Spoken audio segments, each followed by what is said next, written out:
Good evening, welcome back to the Student StarCraft AI tournament. We are going to start off the evening at record speed because I've got about 20 games, a lot of recommendations, and Dillian was even so good as to send me some human versus AI replays, and having a brief look, it's all about Seda versus D-level Protoss, a C-level human, and D-level Zerg.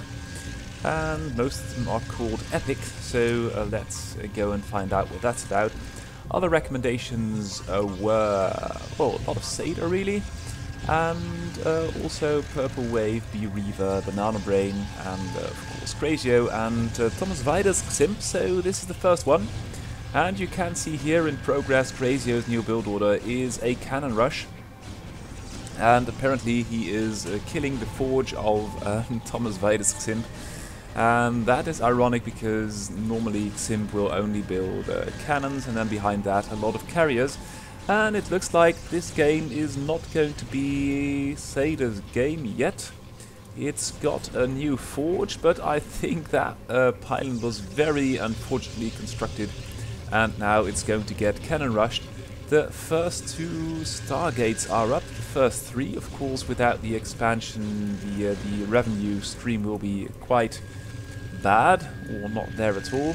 Well, Crazio's got two bases, but has yet to start anything else but a forge. Oh, and it looks like that, oh dear, oh dear, oh dear. This looks to be a cannon rush by itself, but Sim can't stop it, and now the cannons are ranging the starports, and there is a small ground army. I don't know if it's really quite enough, but Crazio, oh, the first carrier's out, look at that. I don't think that one carrier or two, perhaps later on, will be able to stop this. There are 6 cannons on the high ground already, and Crazio has not walled in its battlefront from ground units, but here come the gateway units of Ximp, and now Crazio is going for, well, I don't know really. Has got the mineral only and is going for some carriers of its own and some ground force to back it up. So no more cannons. Ximp though has only got 9 workers left, isn't building any more. What's Ximp building? Ximp is building a lot of interceptors, but oh god, Crazio's got the Dark Templars out already. There is 1 cannon, 2 cannons, really saving grace for Ximp in this game. But as Crazio's got a lot of income and Ximp hasn't, I think that this is a foregone conclusion. There is only 1 cannon left, and it's still standing. There it goes, so now the Dark Templars are all over it, and Crazio is mopping the rest up with... no, there are 4 interceptors for Ximp still, but they aren't really fighting at this, so yes, there they are. But this is a nice cannon rush into carriers by Crazio, and that's the good game. So, going to do some recommendations first, had quite a lot of them. And Banana Brain versus Proxy, that should really be good. I hope I did not select this game myself. No, I didn't. And what I did was, for tonight's broadcast, have a look at what the scouting information being exchanged, nothing else happening. Oh dear, and Banana Brain going for a double Proxy's gateway. That's pretty ballsy. And Proxy is running into this head first. Very late with the spawning pool, natural hatchery, and in-base hatchery before the pool, so this can't really go well. There are 3-4 zealots out already, and now the pool is done, but all the workers are being sacrificed to go mine in this area over here, which is not working at all. And right now it's 10 supply in zealots versus a lot of supply, not a lot of supply in zerglings for Proxy. Proxy doing this with only 4 workers and losing some more. So I think that this is only one, this game has only one possible conclusion, and that is that Proxy without workers, well, it got a scouting drone over here, but is not going to work, and a Banana Brain taking it. GG, I like this, quick games, demonstrating a nice play, because we've got a lot of games on our hands. So the other recommendation, or one of the other recommendations, had quite a bit. I like that because it will point out the salient points, or where the great macro games, or the silly plays, or the the queue build orders are happening, and then I can focus for my own picks on the active bots and on the demarcation line between number 16, 17 and things like that. So for today I think I have got a good mixture.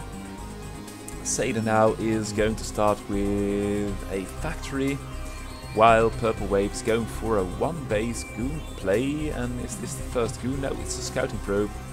I think it's going to bring a little bit of pressure onto that bunker, but with only one gateway and the factory with the machine shop quickly behind, I think that is not going to be too much of a... Oh dear, oh dear, the goon got sidetracked by this scouting SCV. And now they don't really dare engage the bunker. This tank had really rather be careful. Better to live another day. And Purple Wave, and I should now tell you probably what's going on. So in case anything interesting is going to happen in this battle, the rankings are now as follows. Seda is at number 1 position with a win rate of 59.5%. That's insane. Then the Cutest, then Ironbot. And well, Purple Wave, a strong 4th place. That's very, very good. Crazy Protoss, Proxy, Kilobot, Steamhammer, Skynet is still there. That's really impressive. And McRae, Halpan, Woollybot, Nanobrain, TSMU Protoss, number 2, and an LPR bot is the number 16. So if we were to draw the round of 16 now, these players would be in it. And Cubot is really tottering on the brink. Then Icelab B, Reaver not make it in there, would surprise me. Alien and Recordamov, Matt and Royak as leader bot still there, Overkill, and then it gets really complicated for these bots to pick up the pace and get into the round of 16. But Seda and Purple Wave look to be strong contenders for the round of 16. Seda, 95% win rate is wow, that's really impressive, even without Crazy Terran being there. And the Crazy Protoss is doing okay too, so don't underestimate it. Although it's a gimmicky build, the overall level of play by Crazy Protoss is still quite high. And now the Vulture is out on the map. The goons are retreating. I do not know why, because as long as you can keep the vultures in the main base, that's going to be worth something. And Purple Wave is going for a carrier play as well. That's good, I suppose. And now at the latest, I think that Seda has picked up on it and is going for some Goliaths. Stat. How many are there already? I don't know. 4, that's not the most, so if Purple Wave can keep the Goliath numbers down a little bit from a 2-base situation, it would be very hard to outproduce a 2-base carrier advantage having Protoss, if that makes any sense. And you can see quite a number of carriers are being picked off, and that's with only 2 carriers at the battlefield. But Seda, not to be deterred, is making a lot of Goliaths, has got the mineral only now, so with 2 gas incomes and by now a lot of factories, I think that the Goliath production might be enough. The question is, what is Purple Wave going to do behind this? Because you can perhaps eventually break the Terran if you've got enough ground forces, and the ground forces are not engaging. The tank numbers are pretty low, and Seda is committed to building a lot of anti-air, lots of turrets as well, and still only has got a 2-base. So if Purple Wave can... Oh, there's going to be a drop. There is nothing there, and the tank is siege. This is going to do a lot of damage. There is 1 carrier, but it has got no interceptors. Still, the pressure is on at the main base, at the natural choke, and you can see that the tank count is pretty low. What, though, is going to be done about this? There are now 2 carriers with some interceptors, but you can see that this tank is really wrecking the mineral line. Oh, and some Zealots chip in as well. So that's not too bad. And I think that with the 4 carriers which are here, if there are 6 carriers, the Goliath count is not the highest. It's only 2.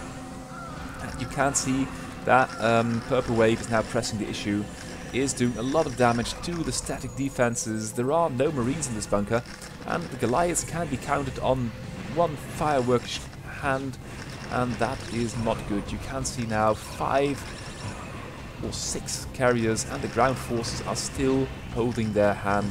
Seda cannot move out of the base. That's going to be another drop. That's oh dear. Oh no, that's just the edge of the map. Where is it going though? Oh, it's going here. That's a nice position. Immediately some mines being laid, and of course one carrier will have a little bit of work to do, but the zealots are in there already. And now the battle for the natural is on with a lot of carriers, and of course this bunker is being repaired, but there is nothing firing, and the carrier count is just too high. We've got 9 of them versus only 4 Goliaths, and that's not an awful lot. That's one less.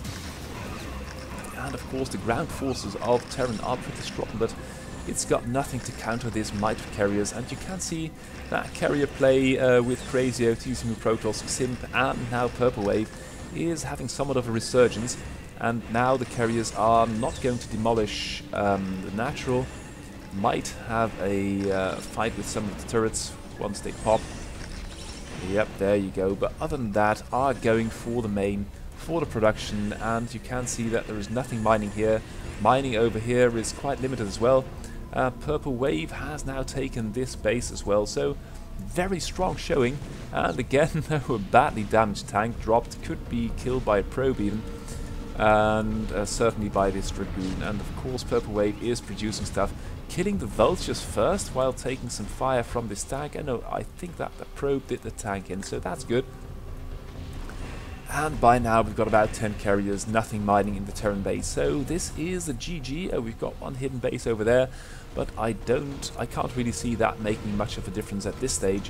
We have got 12 carriers. Protoss is approaching max. That's really well, a hurtful demonstration, and depending on the bracket and of course the build order of the Terran and the Protoss, Purple Wave can take games of Seda, and we saw earlier Crazio with his ludicrous build order take a game of Seda as well. So Seda is not a guarantee for the #1 position, even without Crazio's Terran and Cherry Pie, and that's the good game. Wow, 12 carriers, lots of ground forces, and that was that. Okay, so now I'm going to visit my own selection of games, and the first one is A, B, C, D, X, Y, Z versus Steamhammer. And of course the Protoss is going for what looks like a Goon pressure build, being scouted already. Scouting probe being engaged by a lot of Zerglings, and a Steamhammer going for a very defensive build order. And of course if you see this, oh dear, oh dear, oh dear, that's not good at all. All the work is drawn off from the minerals and the gas. Looks to be some kind of a Dark Templar thingy, and one is being produced, of course, versus a Zerg. I don't think that's really the strongest play you can do, and Steamhammer appears to be in a golden position, but holding its ground with only a handful of Zerglings. Oh, and that's a lot of dead Zerglings already for no good reason. Not really picking up on the fact that they can't do too much with that Dark Templar. And more Templar are coming in, so yeah, that's good, at least for Protoss. And the Steamhammer going for a somewhat quick lair. And was this a recommendation, or did I pick this game myself? I don't know, but this is pretty good. And you can see that these two Sunkens, which I thought were a little bit overkill, now serve their purpose in quickly dispatching this Dark Templar, and the drones aren't all that quick. They're going back to the main base to mine, and Steamhammer really working on a quite low drone count, and another Dark Templar is coming in. So, oh dear, there is a follow-up, I think. Yes, there we go, more pylons being built.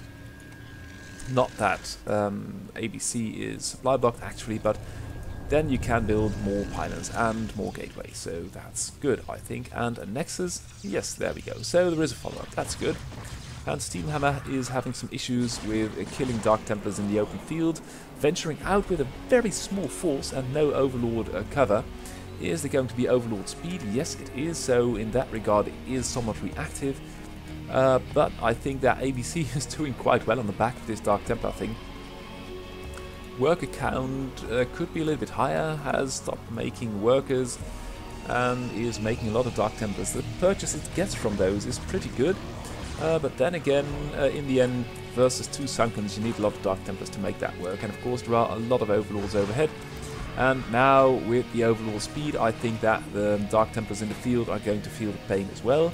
Here comes one, let's see how that goes. The Overlord isn't there, so that's unfortunate. The wounded one is running, and these two are going to run into a goon and then flee. So, yeah, there is all kinds of skirmishing going on in the map. And this goon, although it took some damage as well, it's doing okay versus the Hydras. And this Hydra's probably going, no, not going to die. And Steamhammer now has got the army advantage. But still, the Overlords aren't really concerned with protecting the Hydras. That's a bit of a misstep, I'd say. And that's a very quick Queen's Nest. But there appears to be a Zerg gathering at the Natural, and I think that if Protoss is going to lose any probes, or the Natural itself perhaps, it is not going to fare too well. And even without backup, these Dark Templars are doing a lot of damage. But still, oh dear, oh dear, oh dear, that is very sloppy by Steamhammer. I thought it would be a little bit better than that, and with very rudimentary tactics, ABC is doing quite well. They're chasing the Hydras back home. There is a lurker coming right outside of the path of Protoss. And is there any kind of detection? Doesn't look like it, not even Forge. So that might be an issue, but Steamhammer, macro-wise, is very sloppy, and it's not really putting an army together. So roaming the map with a 9 army supply and without sufficient Overlord coverage is not really your best bet versus a Protoss on 2 bases, with now 30 workers. So ABC doing okay, still making a lot of thingies, Dark Templars, and oh dear, oh dear, oh dear, ooh, that was lucky. And both players haven't, well, Steamhammer doesn't really know how to play its lurkers, and ABC doesn't really know how to deal with them, so that's okay. Steamhammer is really, oh, this is going to hurt. Tight cluster of goons in a bridge situation with 2 lurkers, that's not good. Dark Templar now finally being dealt with, because the Overlords are accidentally quite right over the army. And now lots of damage being done, but still no detection, so these lurkers are worth their weight in gold, and the goons are being routed. Now 3rd base up, worker count of Steamhammer finally getting somewhere near respectable levels, and with the quick hive, I don't know where it needs the hive. Oh god, we've got a defiler mount already. So this might actually be a recommendation, and ABC is still just feeding goons and Dark Templars into the fray. No upgrades at all, no technology, and Consume is nearing completion. So I think that this goon thing is going to come to an end. The Ling upgrades are quite good, +1, +2 armor upgrade, +2 weapon starting, speed, adrenal glands, and of course the lurkers, which are completely uncontested by any kind of scouting. And now it's going to snowball. Steamhammer is going to hit the Protoss expansion with a lot of Zerglings and lurkers. The lurkers are so AFK, I don't know, and all of them die. Oh god, that was pretty bad. Now the defiler is there, that's good.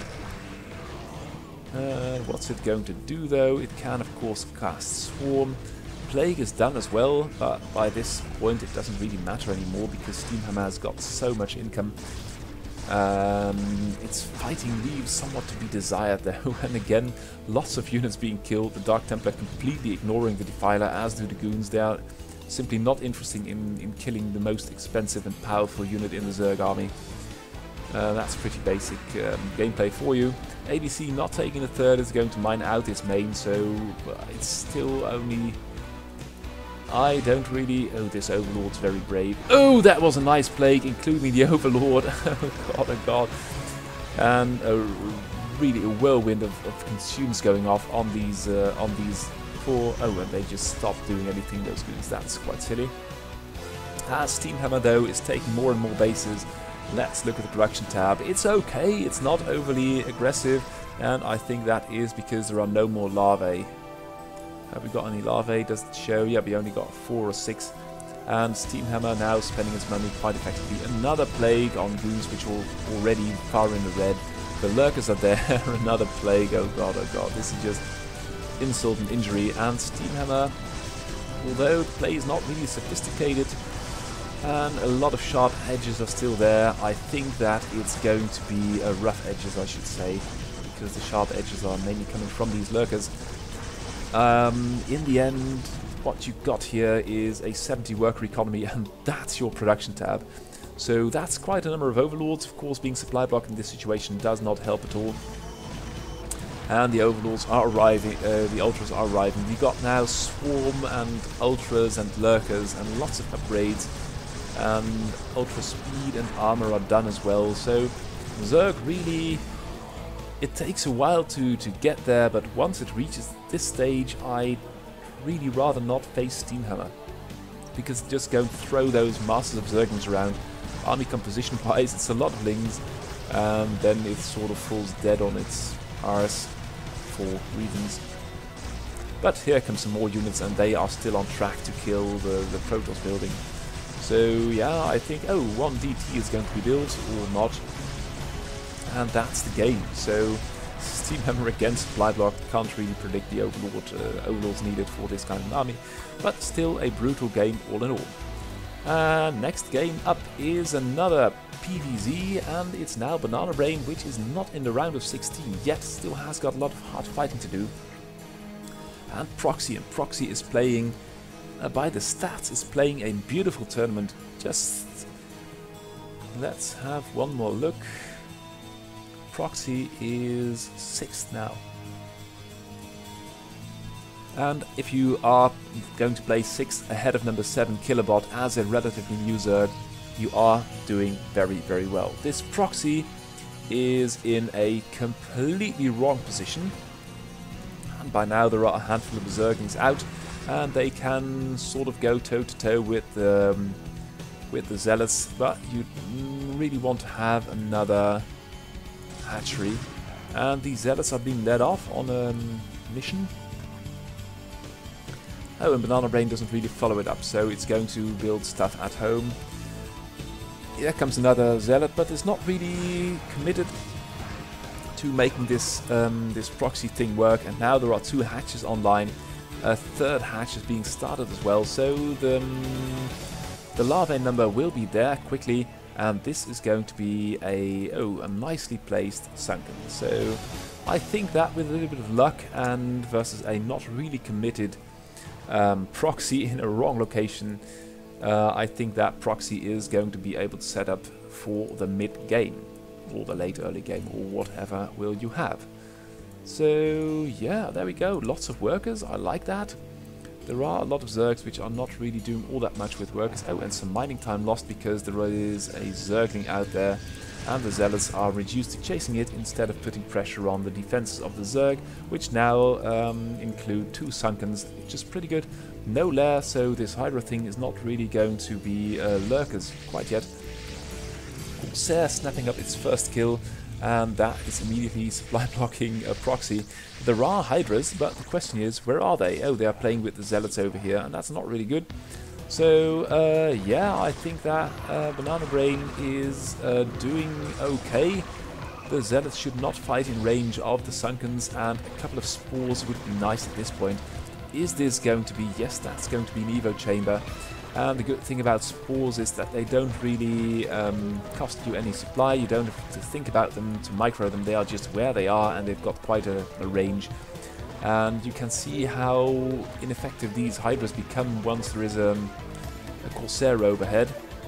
And the Corsair ought to be rather careful, or dead. Yes, there it goes. And you need more Hydras than this to put pressure on even a Zealot army. Now, the next Ser is coming up. And if you had a Spore over here, these Overlords would all be okay, and you wouldn't have to bring Hydras back to deal with that. And if you are going to play Overlords, don't cluster them like this. Oh, that poor Corsair didn't really understand there was an edge of the world. I think the Protoss are too advanced a race to deal with that kind of stuff. And there are 2 drones out there, which is rather nonsensical. And Proxy trying to pressure a 30 supply group worth of Zealots with 2 Hydras and the Zergling. So I wonder what that is. Is it going to be some kind of Templar tech? No, it's going to be cannon. So yeah, Banana Brain really starting to look okay for the mid-game. Third base started, and Proxy has got a very small army. Worker count is not there either.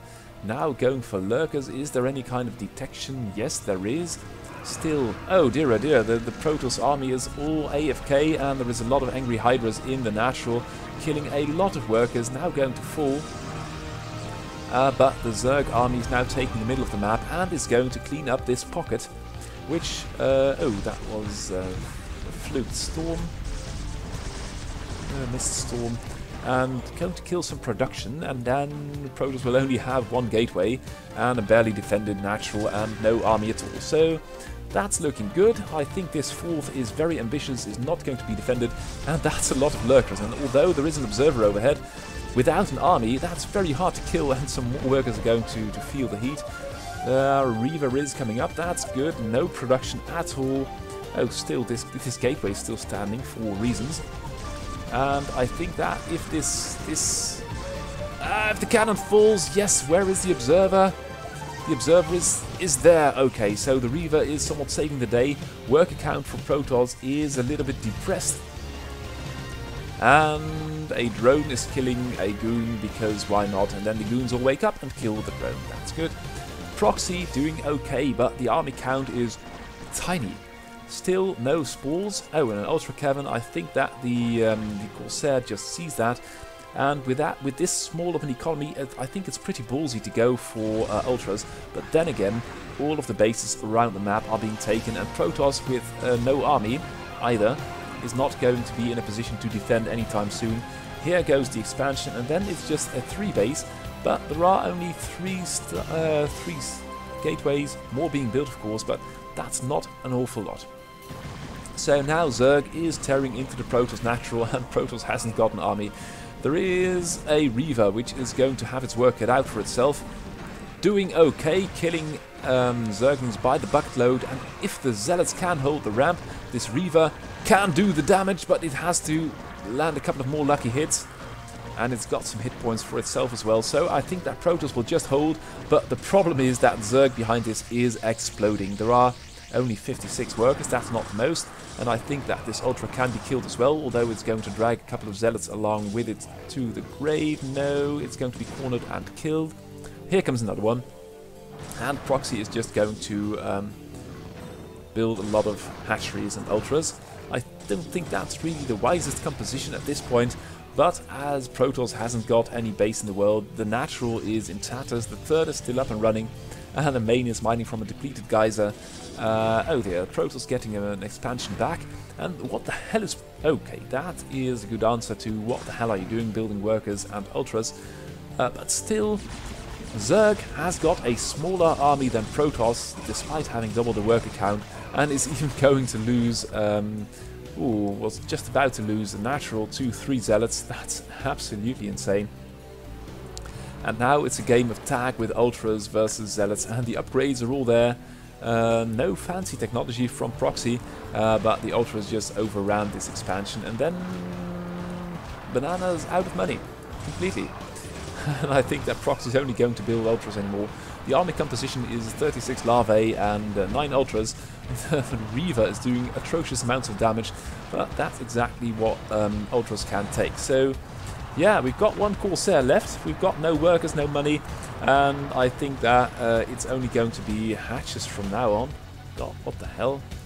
You've got 100 supply and a handful of Ultras, and then you just stop doing anything, and I don't really want to understand these bots, I just want to admire them. But this is, for a bot which is placed 6th in the ladder at this point, this is a pretty wacky way to play. Hatches all over the place. We've got 40 larvae and 7 overlords. And of course the seven ultras, I meant to say, have got everything well under control, but this is just not the production tab you would expect from a Zerg like this. But okay, well done, GG. Okay, now some extractors.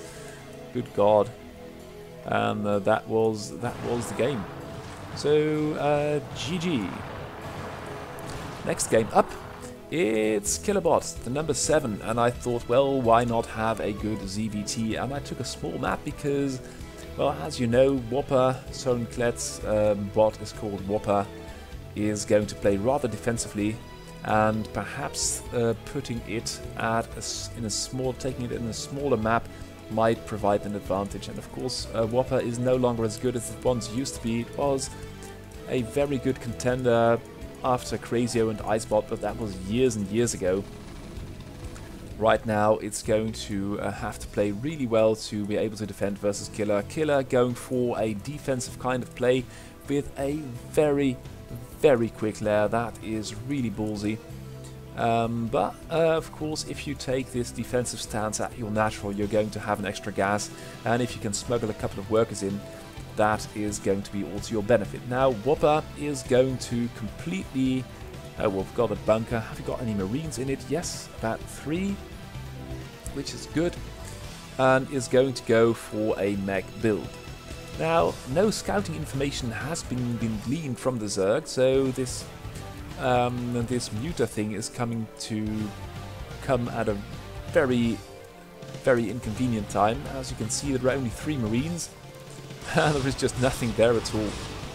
So there are 6 muters, but there isn't an armory, there is only 1 barracks, there isn't an eBay, so this is pretty brutal. And as Killer is committing to this 2-hatch play, we've now got a full stack of muters, or more than a full stack. We've got 14, and this bunker over here is the last saving grace. Are the Marines still in there? Yeah, 4 of them.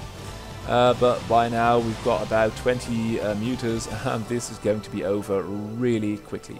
So if you are going to play versus Kilobot, just beware that if you're a Terran, chances are that you'll see muters.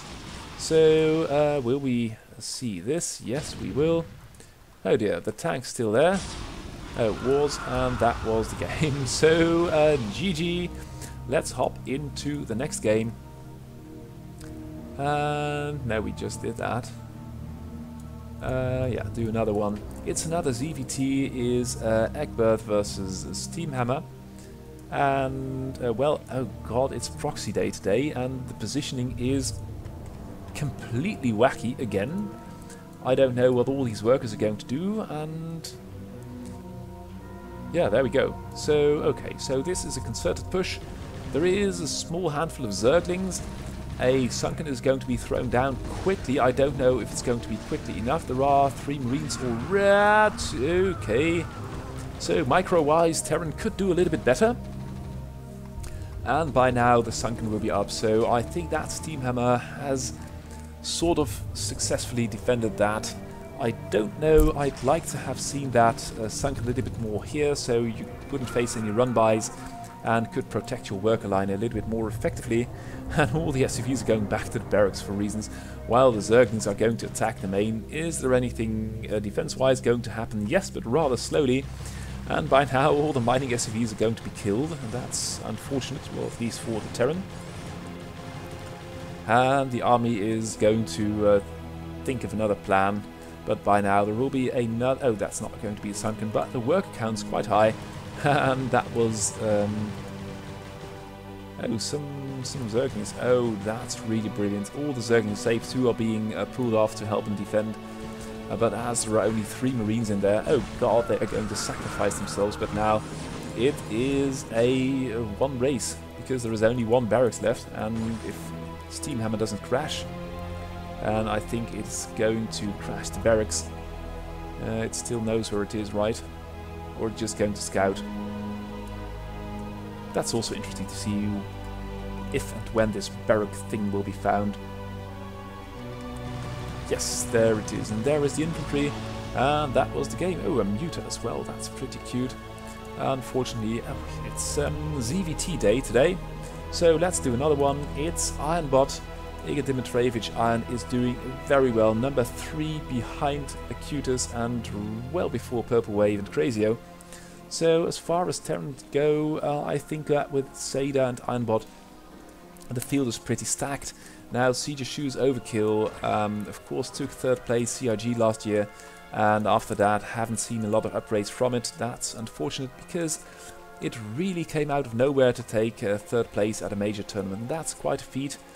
Now, what is it going to do? We've got a handful of Zerglings roaming the map again, finding some SCVs. I don't know why there would be 2 SCVs in the middle of the map.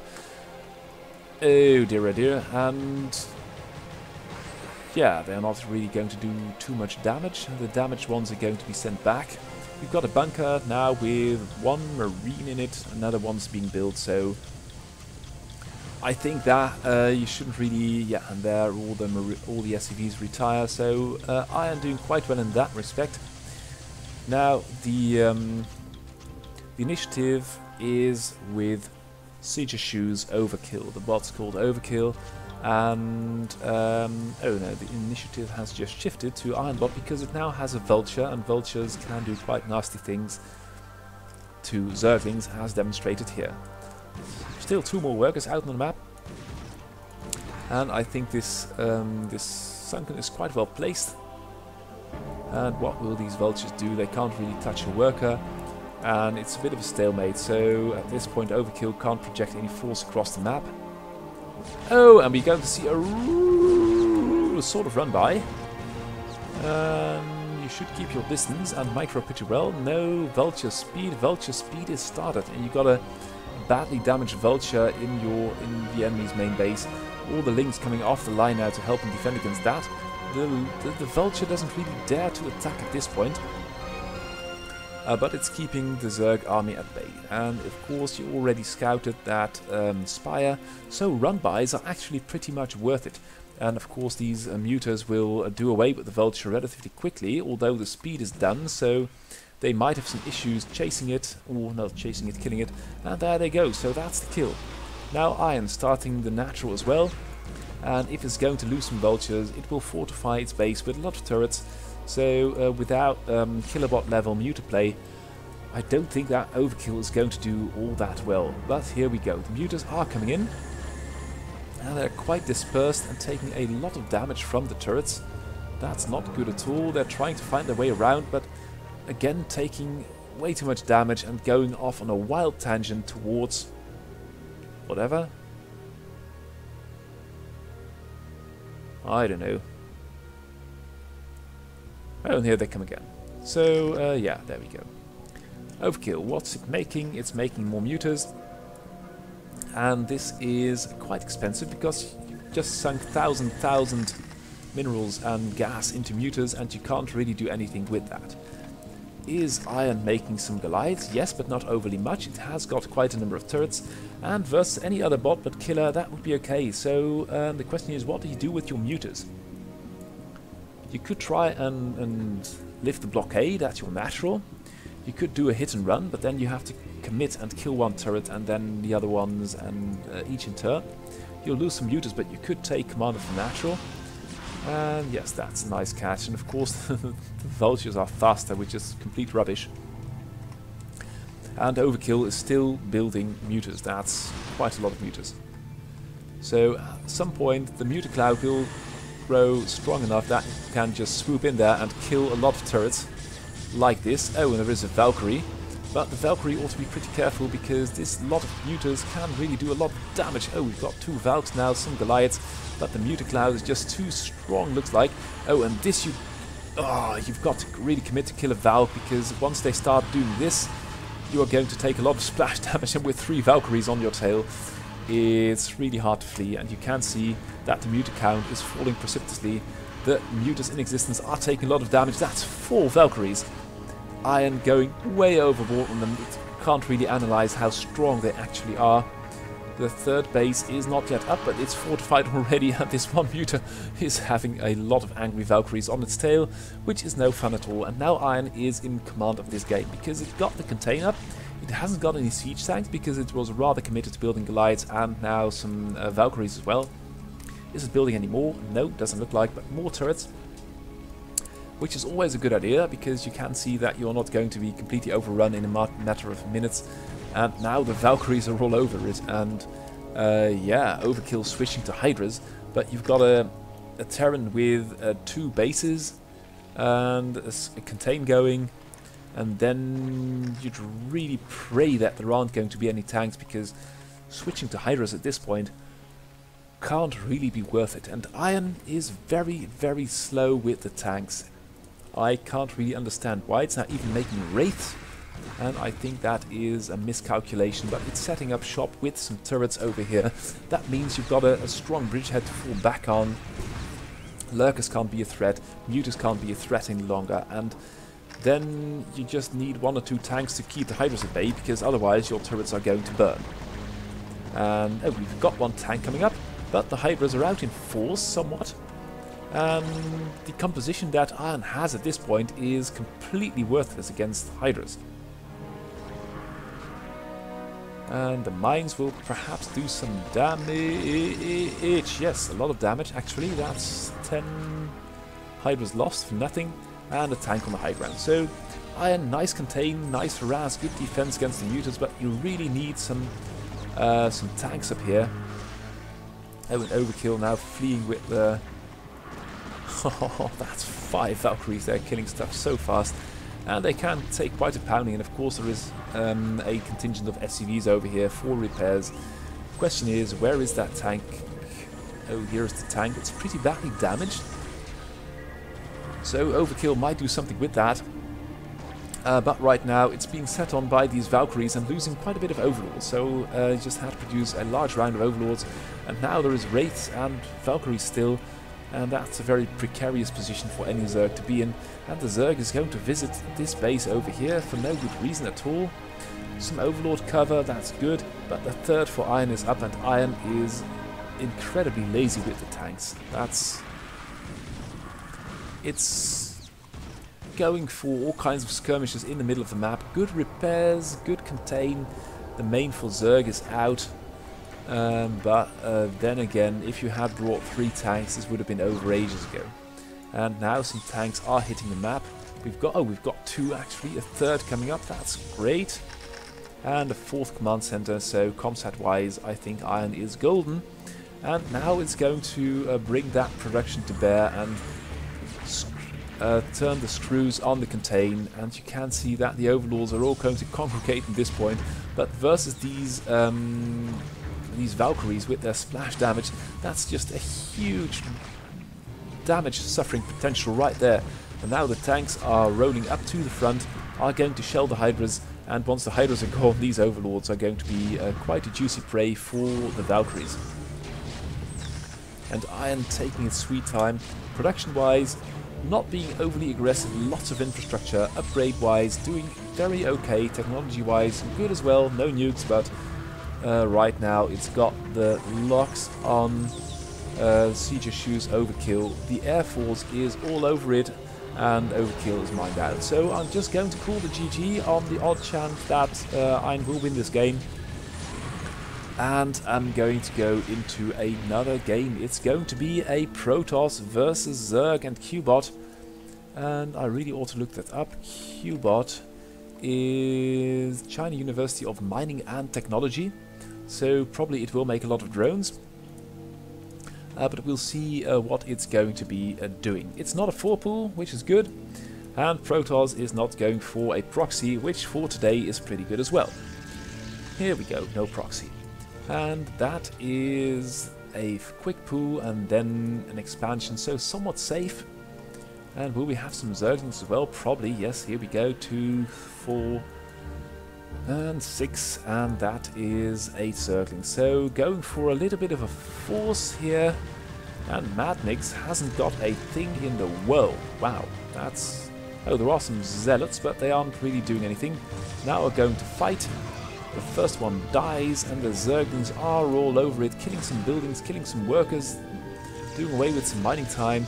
And now with 3 Zealots, I think that Madnix has somewhat stabilized, but that wasn't an ideal opening as far as openings go in a PvZ. And the Zergling numbers keep growing. I think that this is going to be a somewhat dedicated Zergling play. Cubot now supply blocked. And that's unfortunate because with 3 gateways, a lot of production capacity for Zealots exists. And if the Zealots are able to find the Zerglings, I'm sure they could do a little bit better than they have done so far. Some workers are joining the fight, and I think that Cubot had better not really push this issue anymore. Now has got the extra Overlord, and is going for a lair. So I don't really think that was worth it. And if you have got... oh, that's good. Just killing the zealots one at a time. Very good indeed. But the zealots, of course, in the long run are a lot stronger than zerglings, so that's not really going to work. Cubot still making a fair number of zerglings though. So perhaps going to go for a hard muter switch on only 12 workers with 24 for Protoss. That's going to be, well, doable. Because once you've got a single muter, or at least 5, because there will be a considerable number of zealots, you can do quite well. Then again, you've got to build that spire. And right now it's just going to be zealots versus zerglings, and of course we all know who is going to win that in the end, given equal micro. And the equal micro is at this point not guaranteed, because the zerglings are running. Oh, now the zealots are the zealots were running, and the zerglings were sticking their head a little bit too far. And the worker count for Zerg is really worrying me at this point. Has got 1,000 gas and a lair. Game plan wise could be a little bit better. I don't know if it's dynamically generated, but right now you can see you've got 6-7 spline zerglings, and there is a host of zealots advancing upon your position. And Madnix is just going to do everything with pure zealots, and now you are in a lot of trouble. You could have made another hatchery. Right now the zealots are running again. I don't know what that's about, and that is the other hatchery. So if Zerg can stave off the zealots for a little while longer, it might be in a good position. But then again, Madnix is going for the natural expansion, has got quite a number of workers, and is now taking the gas as well. So I think that this, that must be the spire. The spire, the zealots will have to not work very hard, because the lings all went AFK and just said, well, hack the natural, we are going to bank on the secret weapon, which is going to come way too late, especially versus 2-base Protoss, but you never know. And now it's 6 flying zerglings. Oh dear, oh dear, and oh dear, oh dear, oh dear. No, and that was the game. That's the spire, and now it's gone. So Cubot, nice game plan, nice pressure, but in the end not really committed enough to see that thing through. Madnix Protoss winning a clean victory. Good defense right there. So let's do another ZVP. It's Microwave versus Woollybot, and Woollybot, of course, is going to play the Zealot thing as well, and was the winner of last year's Student Division with pure Zealot play. So it's not just a 2-gate into nothing. It has got some added functionality, which make it a well, a formidable opponent. I think that Microwave is going to have to play pretty hard and well to defend its hide in this game. So here we go. Scouting probe gets killed, and the first wave of 4 zealots, and that's what I like about Woollybot. It's grouping. So 1 zealot at a time for a handful of zerglings is not a problem. 4 zealots is a major issue. 1 gets killed, but some lings get killed and damaged as well, and immediately Microwave analyzes the situation correctly, plants down 2 Sunkens, and is going to fight with the Sunkens, and of course Woollybot will back that up. So now Woollybot is in control of the game, and Microwave can't really move out of its base. Production wise, going for a lot of zerglings, because you never know what the Protoss is going to do. And chasing... has it got speed? Hasn't got speed? That might be a welcome addition. Losing 2 lings basically for nothing. A little bit slow on the decision makings. Got 2 more Sunkens, that's great, and some workers. That's not unimportant as well, because once you've got these workers, you can really transition out of this just zergling stage, and you can also mine gas. So this tug of war between the zerglings and the zealots can't go on for very long, because as a zerg, doing the defense with pure Sunkens is very expensive. It's somewhat effective, but really you need lurkers or muters to deal with that, and you shouldn't only build Sunkens at the cost of having no army at all, because once these Sunkens are broken, you've only got 5 supplying zerglings, and that's not a lot, I can tell you. So what's happening in Microwaves? Oh dear, that's another hatch, which is good. hatch worker, so defense-wise, I think this hatchery is well placed. It shields off some of the Sunkens, and the Sunkens are doing quite well. The combat simulator for Woollybot isn't really all that pro, and you can see it's losing about 1 Zealot worth of HP every time it runs in and runs out, and with the only 1 base economy it's got versus 2 base economy of Zerg, that is going to be quite punishing. And you can see the occasional Zealot dying. That's not good at all. Lair now being started for Microwave. Microwave building another hatch, it looks like. Oh no, that's an Evo chamber.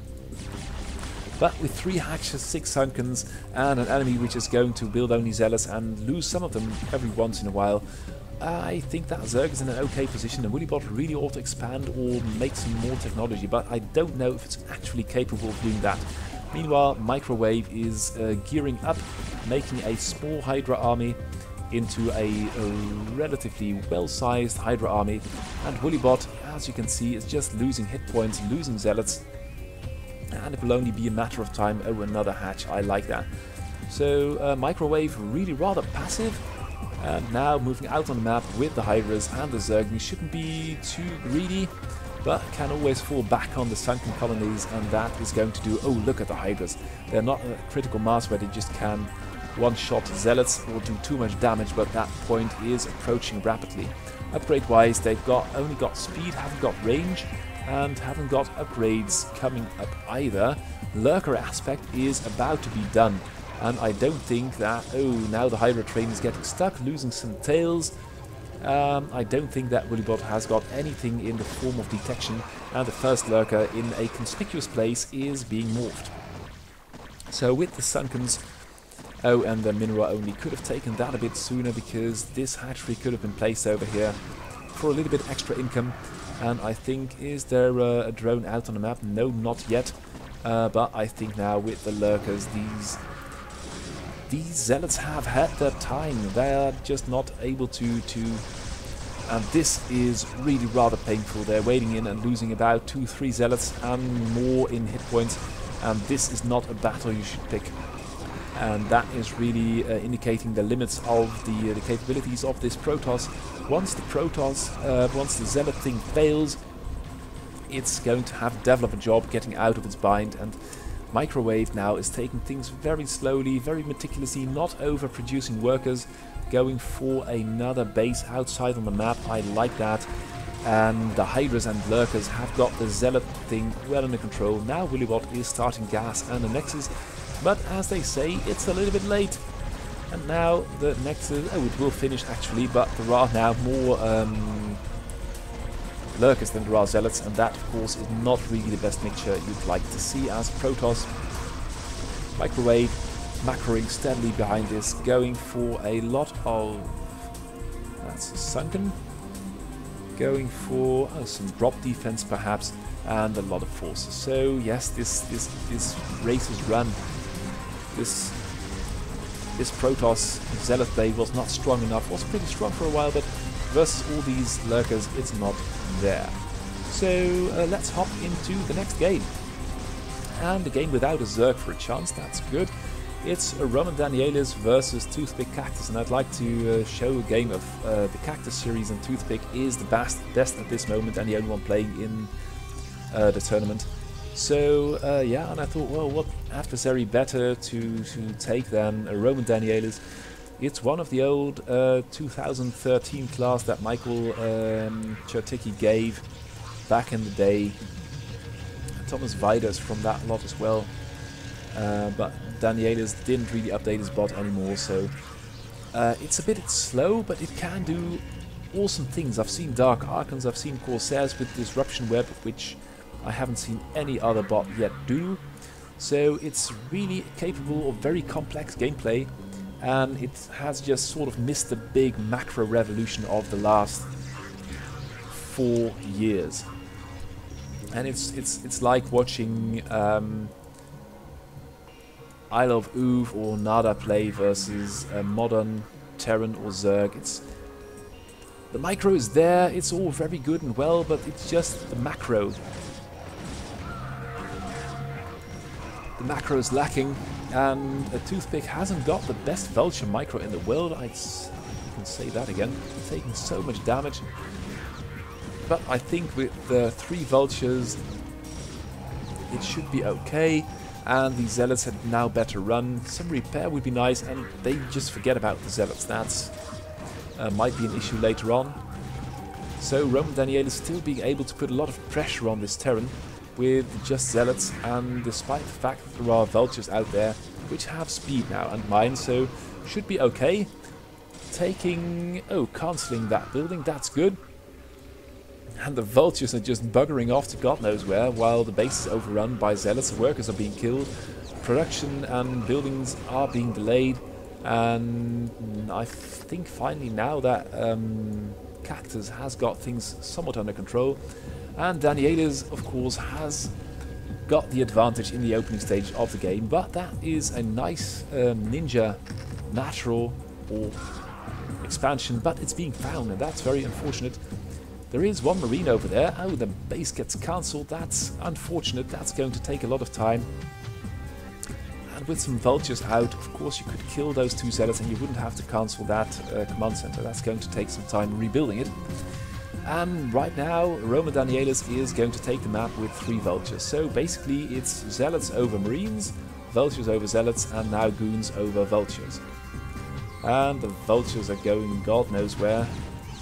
One gets killed for no reason. There is a wraith, but of course it has got very few hit points, so it shouldn't really tackle too hard with these goons.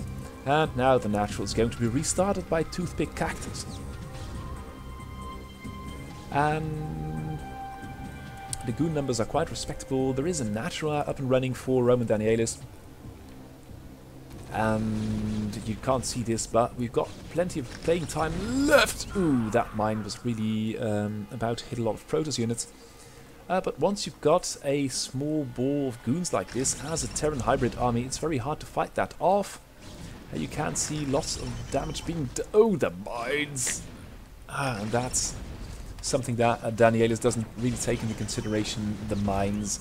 There is no observer yet. I don't know, it can probably build an observer, but it hasn't arrived at that stage yet. And now Terran has got 2 bases up and running as well, and Protoss still got 2. Oh dear, that's very unfortunate. 3 goons at this stage of the game, that's really a considerable portion of your army. That is really unfortunate for Roman Daniellas, and there is a little bit of a skirmish versus a bio-augmented vulture army out on the map versus a lot of goons. Oh, this tank is only going to be able to fire once. There are some mines out, and Daniellas is not really the best at dealing with them, so I think that Toothpick is safe for the time being and has now got a 3rd base. That's good. Oh, and this probe is stuck on the mine trick. That's very unfortunate, and that means that this old trick is working versus an old bot. And once the stim goes off and the tanks start blasting, this Terran army is very strong versus just a handful of goons, and you can see that the army supply for Roman Daniellas is falling and Toothpick is gaining a little bit. That's a lot of blue soup for no good reason really. And once your macro is hung up like this, no, you can't retry. You can see it's retrying because it keeps on inching in on this position to build the nexus over here. It's not really working for Daniellas at this point. And we can only hope that there will be some magic rabbit out or a magic hat for Ronan to help him deal with this, because the push is coming. I don't know if this is a push or just a meandering army on the map. 4th base for Toothpick. And still these mines. And over here we've got exactly the same thing happening. And Roman just doesn't know how to deal with that. Modern bots would send a zealot or an observer or build a cannon first. Scan goes off on the DT, so I think that after the initial stage, Toothpick has got things well under control, has got a lot of scans, isn't really using them for scouting, or perhaps is, and another base. So macro-wise, I think this is going to be a clear victory for a Toothpick. Main 4 Protoss is mining out.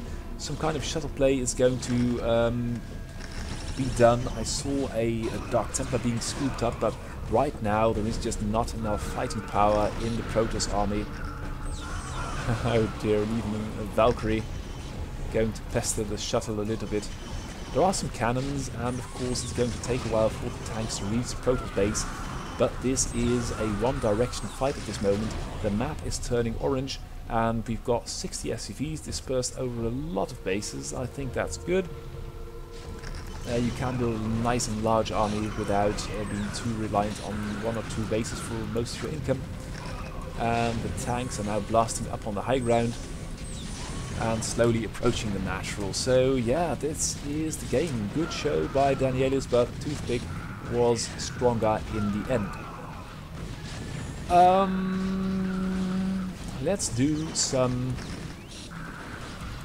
human versus AI matches, because after I've got a couple of human versus AI matches, after that I got a couple of AI matches again, but as a nice intermezzo I think this should be good.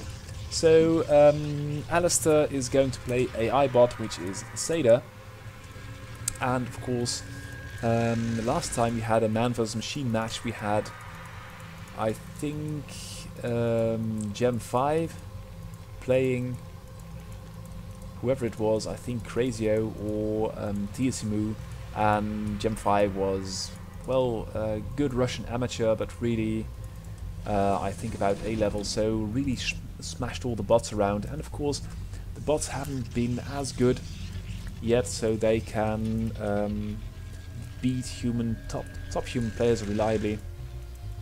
Seda took a game of a Korean pro gamer off racing. I don't know how serious that was, and I think that after seeing one or two games of Seda, any pro gamer or decent amateur could come up with a plan to beat it. And as these AIs are not the most flexible yet, it's going to take a while for top human players to be in real danger of getting beaten. Then again, if you are an average human player, playing versus the top Protoss, Zerg or Terran or Random is really a big challenge. And we've got a video on, oh dear, oh god, totally missed that, sorry. We've got an instruction video on how to set up your computer to play these AIs, and it's really worth it because it can be so very difficult. Okay, so Alistair is going for a Reaver drop, and the Reaver drop is coming in. Only minor defenses over here, and you can see there is nothing there. There is a turret, but with, oh dear, the shuttle gets killed immediately. That's really sloppy by the human player. And now it's Seda is right on top of it, killing the zealot, and these tanks are very lucky. I think that Seda got away with a lot of potential damage not taken by having these tanks stay alive. And of course, for a Terran going to wall off on a 2 base, keeping your first 2 tanks alive is absolutely vital. Still only 1 Terran for Seda, and the shuttle this time round is going to come in by another route. And I think that, having seen, yeah, and that's just not good. That was a pretty atrocious Reef drop. But then again, I'm not, have I got any? It's said that this human is around sea level, and I've got to assume that is IC cup level. Here comes the next drop. The problem is though that the Protoss has got tiny supply, and Terran is really going to set up shop, and immediately the shuttle is seen again, now with 2. Ooh, that was a clutch carrot, but now the Reaver is going to die, killing, yeah, no, it's stuck. Unfortunate, but that's the end. And this, oh, it's being repaired already by this SCV in the shade. So I think that the human player is not really making headway at this point. It's a good thing for the human that Seda hasn't got a 3rd yet. Seda is now stuck because it's still in an unsafe position, and that means that vultures are not able to roam the map and ascertain where the enemy is, what it's got, and what is going to happen next. But the army composition is a lot of goons, and Seda will have a lot of tanks, so that will be a good match for the Terran. And now you can see that the goons are coming out to try and kill the advanced guard before the siege tanks, observer overhead, are catching up. So supporting units get killed, and now the Protoss should retreat. Yes, losing 2 goons, a little bit sloppy, not really pro gamer level. Oh, and a nice run by, or a, yeah, it was a drop. Really well done, killing some workers, but most of them got evacuated anyway. But now Seda's out on the map. And with this tank count, I think that the Terran is trying to wiggle in there. There is going to be a Zealot drop, 1, 2 Zealots, that's good. But still, the main Goon army is going to get killed, and the Zealots are still there, that's good. Where are the reinforcements for Seda? They aren't there. Seda has got a puny army. And no third. So the human player doing... That was a very tight and clutch battle. And now there are Zealots among the Vultures in on the Zealots. Third base started by Protoss, and I think Seda is a little bit lax with that, because human players... Will the tank die? Yes, one will, the other won't. Seda is sort of holding on, and should really start a third about half an hour ago, because a Protoss 3 base and a human 3 base versus an AI 2 base is not going to work, period. Terran though is building infrastructure and units, is trying to go for a mid-game push, but I think that Protoss can hold this, and these 2 Vultures are not really going to be able to do much about that. And this is rather sloppy, and Seda should just sit back, set up a defensive position, not throw Vultures away like that. Of course, it's easy to say that, but I feel that this is 10 supply lost for no reason at all, and Seda is not in a position to be able to do that. Now finally starting to mine up some bases, but I think it's missing the pace. Protoss can now transfer its workers from the main, and Seda will just mine out. Ooh, that was an ugly mine hit, and a good tank blast on top of that. Army supply wise, Seda is in an okay position. There is an Archon, but Archons aren't the most effective units versus siege tanks. And Seda is rocking up, now starting the third, and this is trying to start look dangerous for the human player. There is not enough staying power, I feel, to fight this number of tanks. Or is there? Where are the supporting units for Seda? They are not there. And as you can see, the mines are in the wrong position, and these goons can do quite a lot of damage versus the tanks. Their rate of fire is not good enough, and Terran, the human player, I say, concedes, leaves the game. Seda wins. Wow, very well done. Let's take the next one. Another ZVP, and I'm being informed that this is a D-level Protoss, so last game was a C level, and of course this should be worse, but Seda will be Seda, and the game is very long, so let's see how this is going to turn out. Human player going for a sort of goon play with the Zealot for some defense and scouting, always a good idea. Seda going for 1-2 Marines, and is going to have them in a bunker, but not quite yet. And the Zealot is going to be able to run into the main base, do a lot of scouting, and get some, perhaps get a worker kill, delay the construction of the depot. But now the Vulture is on top, and Seda, with this very nice walling code it's got, is in a good position. Protoss didn't really get too much done with the Zealot. And that was pretty a pity for the Vulture. Now 2 goons are going to hit the map.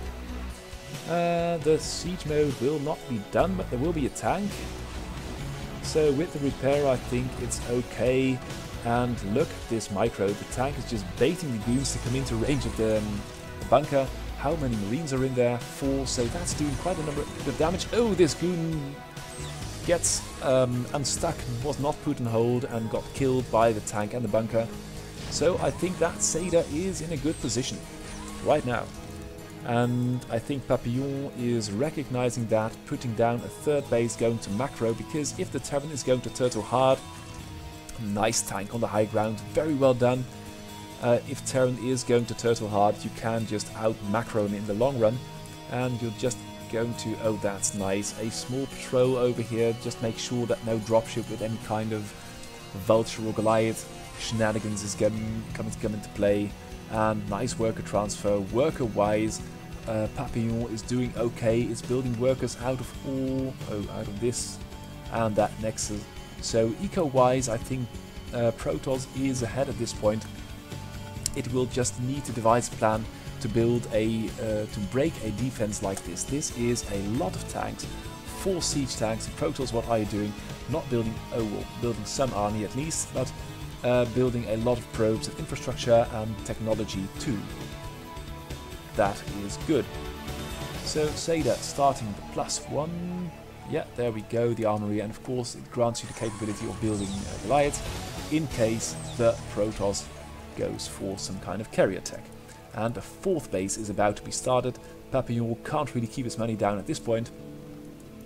But of course the standards for keeping money down are our AI standards, and they are pretty high. These AIs, you can see that in the APM. Papillon is doing 80, APM 90, and wow, that's 100 times more. Nice contain, not wading in and out like you see AIs do, just sitting back, doing the watching with the observers. 2 of them now, and of course this goon still over here. And that is the difference between humans and AIs. The humans are so meticulous in processing this information. They have got 1 observer over the production, a goon over here to prevent short distance drops, and a small containing arc of goons, which is now over here. Seda is now moving out, and now Papillon should be... Oh dear, that's a lot of cannons. Should produce a lot of forces, because this Terran push is now twice as strong as the Protoss has got in army supply, and Protoss has got... Oh, finally woken up. That's a lot of money, but there is no army at all. So this is going to be a contain, and these cannons are not going to do anything, and the Terran army just rolls up its siege tanks right up to the natural, smashing it down completely and quickly. And Protoss hasn't got a unit in the world, it's only got 30 army supply, and is now quickly throwing up, yeah, you can build 5 more, hello. There is a huge angry Terran army in your natural, and you've got to, if not throw that out, make sure they can't really range the high ground, but the floating buildings and the science vessel are making sure that it can be. Now these goons are trying to cut off, and successfully cutting off, reinforcements. That's good. The observers are still in place, and you can see that these vultures would have done a lot of damage had they been able to join up with the tanks over here. Now the production is still there for Papillon, and Papillon will only have to deal with about these 10 tanks, and is now setting up shop to do so, bringing back an observer, trying to kill some mines first, and then trying to move in, but then that is a good way to lose a lot of goons. So Seda still on 2 bases. Main is getting low, but now entering the main base of Protoss. This is not a formidable but a potent army, and production has been built over here. I completely missed that, but the worker count in these parts is pretty low. Oh, and here comes the drop.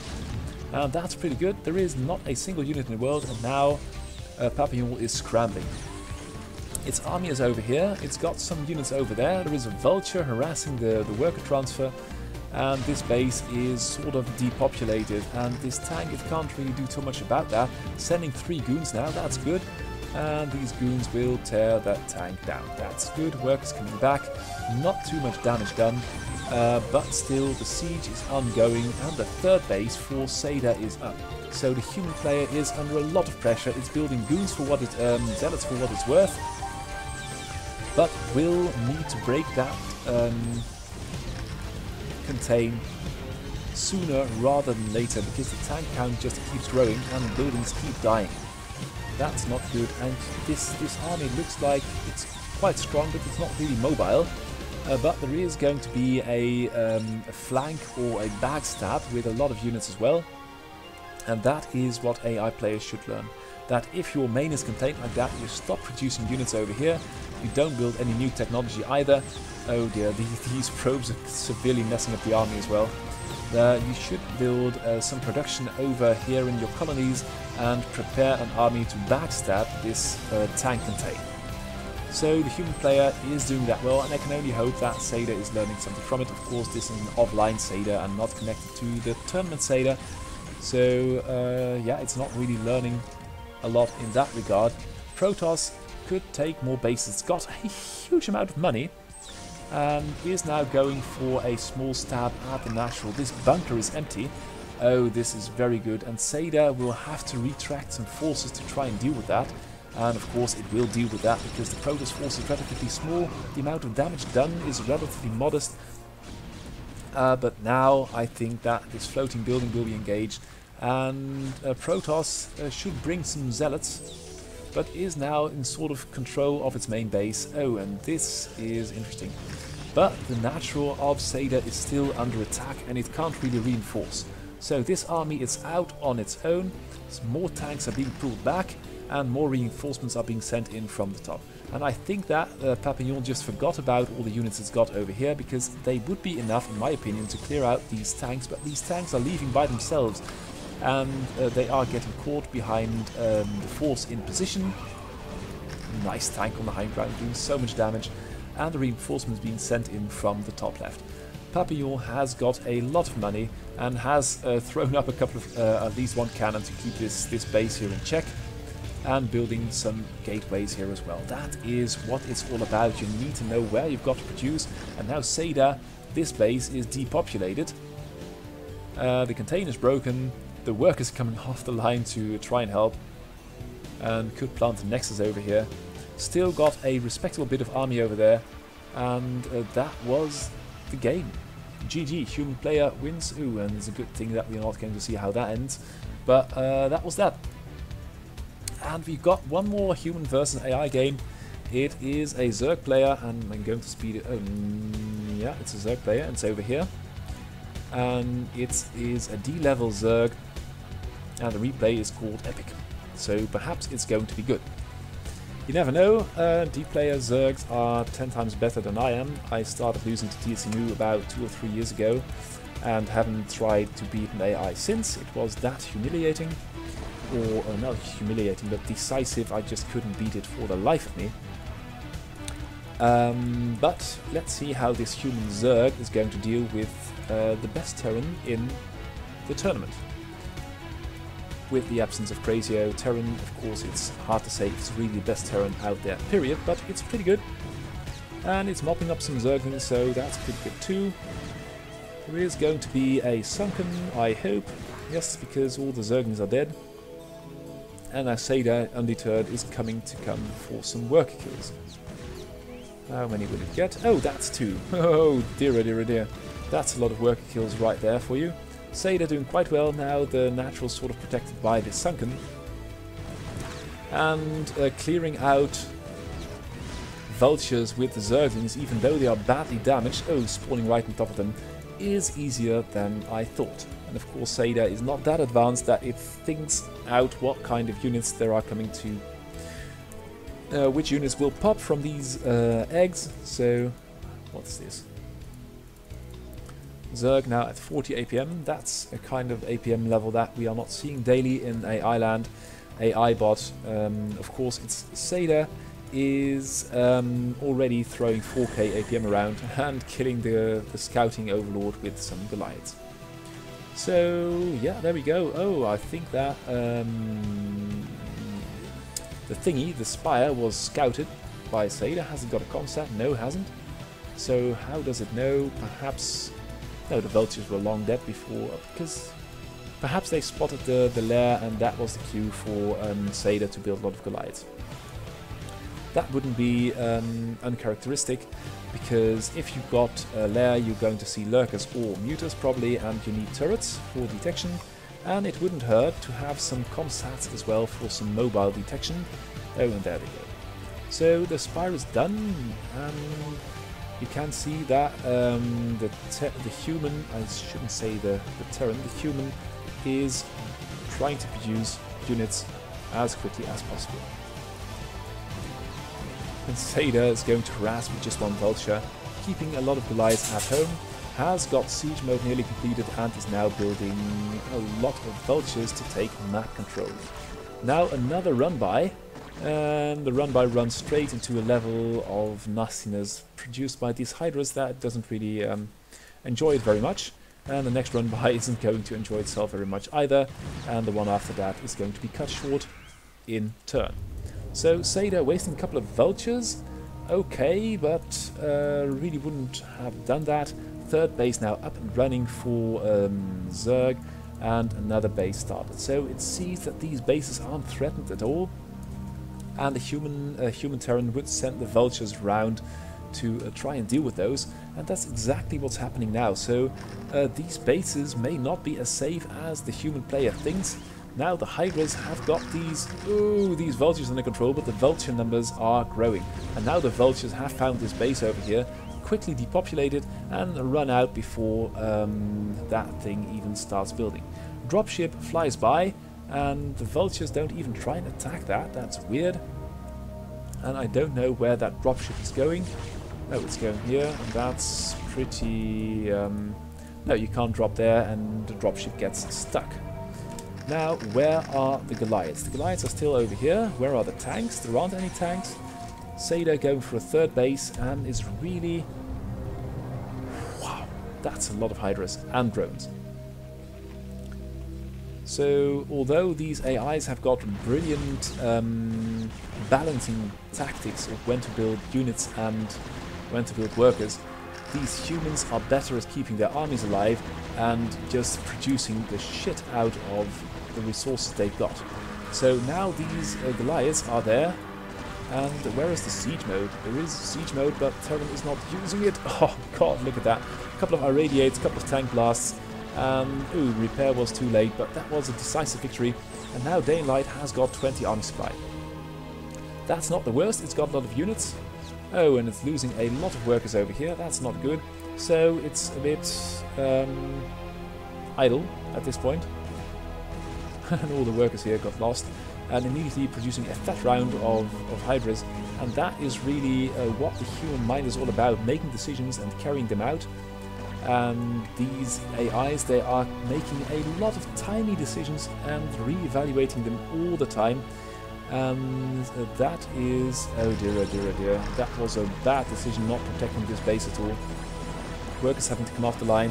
Some Goliaths are coming to come in to try and defend, and they will succeed to defend, although they're quite well upgraded. Oh no, here come more hydras. And Seda is really doing this with a very tiny army, building a lot of infrastructure and having a completely undefended third base. Another third base is started, but the tank count is really low. And Zerg, the human Zerg, is still running 40 APM. That was what was throwing me off. That if you play an AI, it can keep going for hours and hours, and it doesn't really tire. So after a while, your arms get heavy, and you try to keep up the APM, or at least try to keep up any level of gameplay, and you are sweating, and the AI is just sitting back doing nothing and running 10k APM of one CPU core and 4 gigs of RAM. And that is really, that may be a factor as well, because if an AI can draw a game out for about an hour, even the most hardy human player will just tire out by then, and it will be very detrimental to your level of play. So a couple of hydras here, hydras there. What is the human player doing? Building hydras and overlords.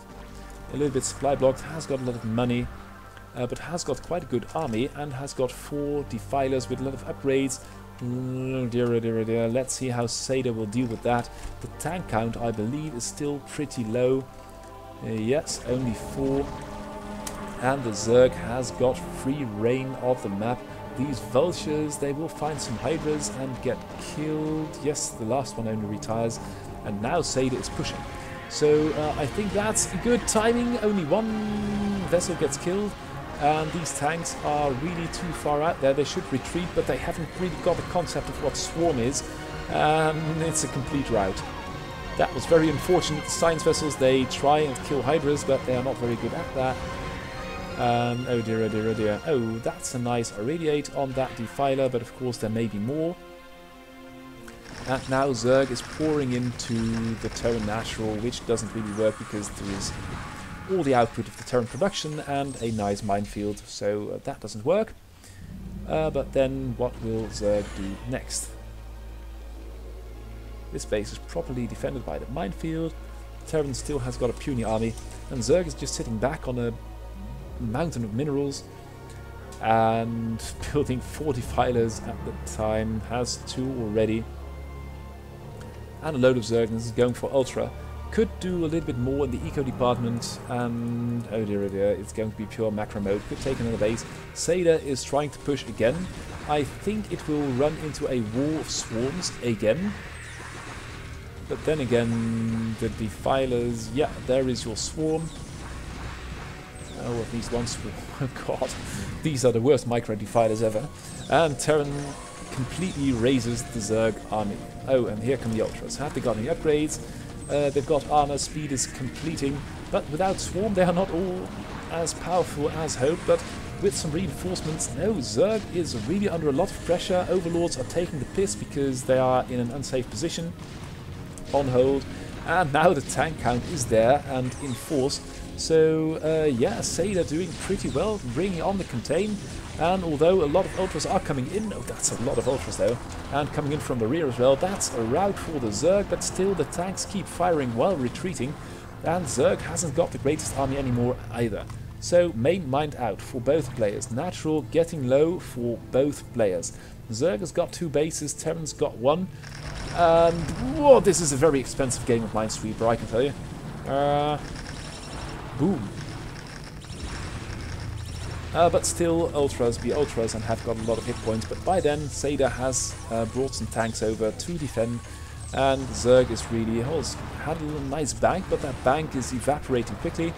And it's trying to roll up that ramp just by sheer Ultra Zergling force.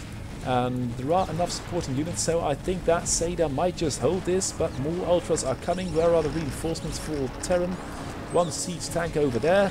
And it's going to be engaged. There are just too many Ultras and reinforcements are streaming in. The defilers don't even come into play yet, and if this base falls, Seda will have no more income left.